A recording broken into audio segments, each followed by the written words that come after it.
कि खून पसीने से व्यक्ति को हमारे बुजुर्गों ने हमारे इस क्षेत्रीय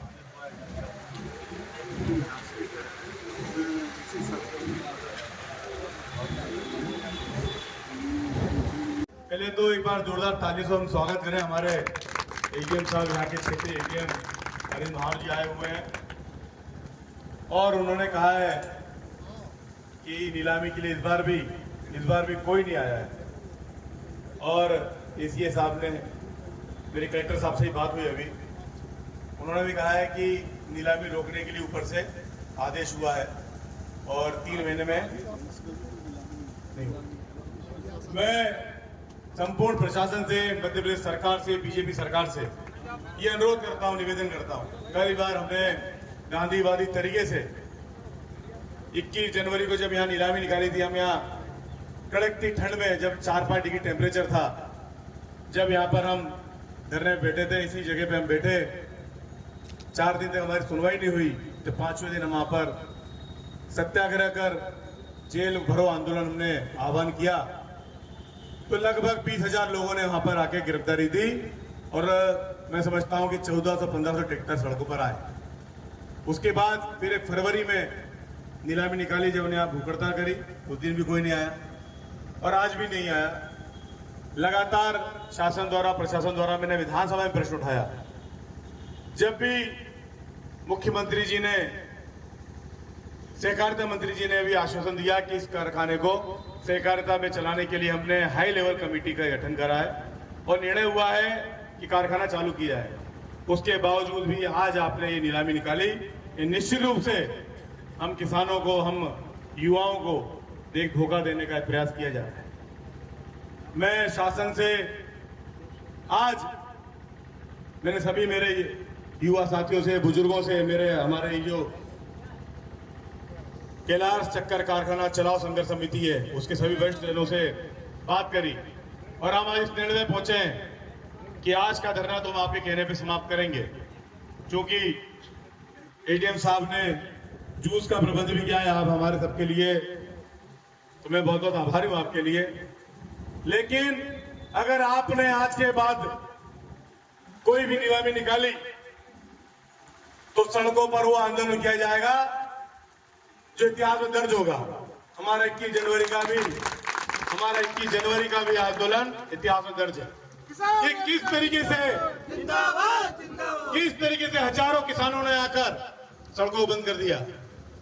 और मैं आज फिर आह्वान करता हूं हमारे मुरैना जिले के किसानों से कि अगर ये नीलामी निकालते हैं तो हम बुधारे से लेकर बड़ौदा तक एक भी गाड़ी को चलने नहीं देंगे और पूरा चक्का जाम किया जाएगा। जिस तरीके से पंजाब के किसानों ने एक आंदोलन किया, उसी तरह के अनिश्चितकालीन आंदोलन किया जाएगा और पूरी सड़कों को बंद किया जाएगा। हजारों की संख्या में ट्रैक्टर सड़कों पर उतरेंगे।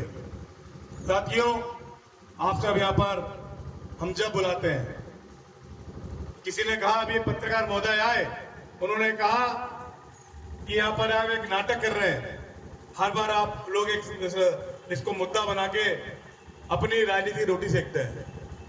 इस 47 डिग्री टेम्परेचर में मेरे पुलिस के मित्र यहाँ पे खड़े हुए हैं, उनको भी धन्यवाद, साधुवाद कि वो भी अपनी ड्यूटी यहाँ पर दे रहे हैं।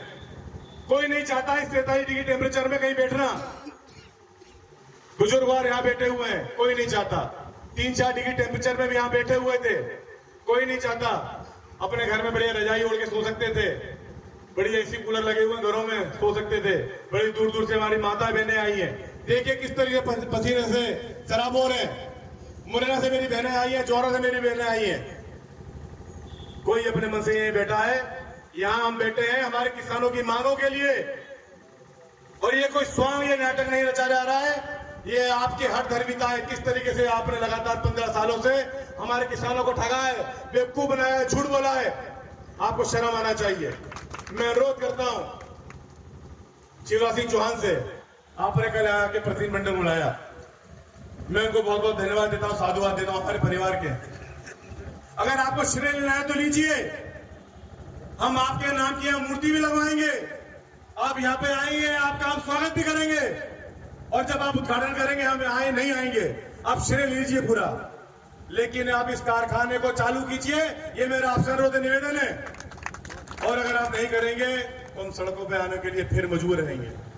आज इतनी अगर कड़कड़ाती ठंड, इतनी भीषण गर्मी है, 47-46 डिग्री टेम्परेचर है, उसमें भी अगर यहाँ पर मेरे बुजुर्ग और युवा आ सकते हैं तो कोई भी मौसम बना रहे, पानी बरसे, ठंड हो, कितनी भी गर्मी हो, हमारे लोग यहाँ पर आएंगे।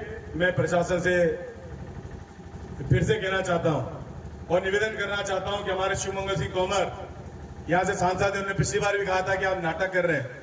आपने इस नीलामी को रोकने के लिए कितना प्रयास किया। मैं मेरे मीडिया के साथियों से निवेदन करूंगा कि जाके पूछिए उनसे कि जो नीलामी हो रही है तो विरोध क्यों नहीं करते हैं। हमारे मुख्यमंत्री जी यहाँ पर आए कृषि उपज मंडी में मुरैना में, उन्होंने घोषणा करी कि हम 1-1 रुपए बकाया देंगे, जिस तरीके से हमने हुकुमचंद मिल का दिया है। आपने क्यों नहीं दिया? आज 6 महीने हो गए। हमारे केंद्रीय मंत्री ज्योतिरादित्य सिंधिया जी यहाँ पर आए कई बार, आपने घोषणा करी। मेरा आप सबसे बिना किसी राजनीतिक विद्वेष से अनुरोध है, निवेदन है, करबद्ध अनुरोध है कि आप हमारे किसानों के इन चेहरों को देखिए। 15 सालों से आपकी तरफ उम्मीद की किरण लगाए बैठे हुए हैं, लेकिन अगर आप सुनवाई नहीं करेंगे तो हम मजबूर रहेंगे। और अब आगामी हमने निर्णय लिया है कि सड़कों पर उतरकर, मैंने अभी गैराम धाकड़ जी से बात करी, उन्होंने बोला कि आगामी हम निर्णय लेंगे तो सड़कों पर उतरेंगे। अब हम यहाँ पर नहीं बैठेंगे कारखाने पे, हम सड़कों पर उतरकर आंदोलन करेंगे, चक्का जाम करेंगे। और आप तैयार हैं? पूरी ताकत से। आप सुन लीजिए एडीएम साहब, आज हम आपसे फिर से आपके आश्वासन पे हमारा उपवास समाप्त करते हैं और आपसे अनुरोध करते हैं कि आप अपना जो आपने ऊपर से निर्देश लेके आए सबके सामने बताएं। और ये भी आप ऊपर वालों को निर्देश कर ये भी बता दें कि अगली बार आपने नीलामी निकाली तो यहाँ पे सड़कों पे इतना बड़ा आंदोलन किया, 10,000 ट्रैक्टर लेके पंकज उपाध्याय अपने साथियों के साथ उतरेंगे सर्वदलीय।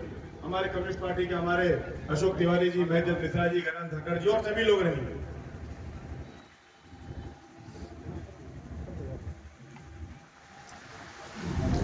सबसे पहले तो आपके इस संघर्ष को नमन। मैं प्रशासन के प्रतिनिधि के तौर पर यहाँ आया हूँ और जो विषय जिसके लिए आप यहाँ संघर्ष कर रहे हैं उसी के संबंध में आपको जानकारी देना चाहता हूँ। इस मिल की तरफ से लगभग 54-55 करोड़ की देनदारियाँ लंबित हैं, जिसमें कुछ किसान बंधु हैं, कुछ यहाँ के पूर्व कर्मचारी हैं। तो इसी दायित्व को समझते हुए माननीय उच्च न्यायालय ने पहले आदेश किया था कि इनके देनदारियाँ जितनी भी हैं उनका निराकरण किया जाए।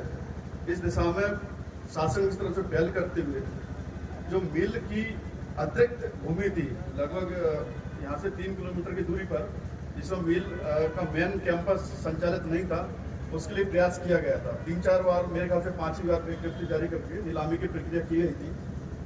चूँकि जो भी कारण रहा हो, क्योंकि एक खुली निविदा प्रक्रिया थी, उसके अंतर्गत लोगों को उसमें रुचि नहीं दिखी, उस नीलामी प्रक्रिया एक तरीके से पूरी तरह विफल रही, कोई नहीं आया। चूँकि देनदारियाँ जिनकी लंबित हैं वो भी कहीं ना कहीं इसी मिल के सदस्य, इसी परिवार के सदस्य हैं, और देनदारियों को चुकाना भी एक शासन का फर्ज है। इसी दिशा में अभी जो वर्तमान की स्थिति में आपसे उसको अवगत कराना चाहता हूँ।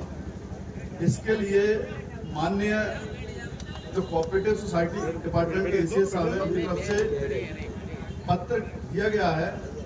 चूँकि नीलामी सफल नहीं हो पा रही है, इसके लिए शासन इस मिल को खुद, मिल की जो इतनी संपत्ति है उसको खुद अधिग्रहण करके जितनी देनदारियां हैं उसको कैबिनेट कमेटी में रखकर इस प्रस्ताव, जो प्रस्ताव यहाँ से दिया गया है, माननीय उच्च न्यायालय ने इसके लिए 3 महीने का समय दिया गया है, उस कैबिनेट में इसको स्वीकृत कराकर जितनी भी देनदारियां लंबित हैं, बकाया है, उसको चुकता किया जाएगा और आगे किसी भी प्रकार की नीलामी नहीं की जाएगी। बहुत धन्यवाद। हम आपसे यही अपेक्षा करते हैं और फिर से कहना चाहता हूं कि साधुवाद है आपको, लेकिन अगर आप अपने वादे पे खड़े नहीं उतरे एडीएम साहब, तो हम मजबूरन उतरेंगे। और ये हमारा सर्वदलीय समिति ने ये प्रस्ताव दिया है कि हम समस्त सामूहिक उपवास आज दिनांक 20/8/2025 पर शक्कर कारखाने पर बैठे हुए उपवास करने वाले किसान, श्रमिक, सामाजिक नेतागण प्रस्ताव पारित करते हैं, मांग करते हैं कि शक्कर कारखाने की भूमि संपत्ति को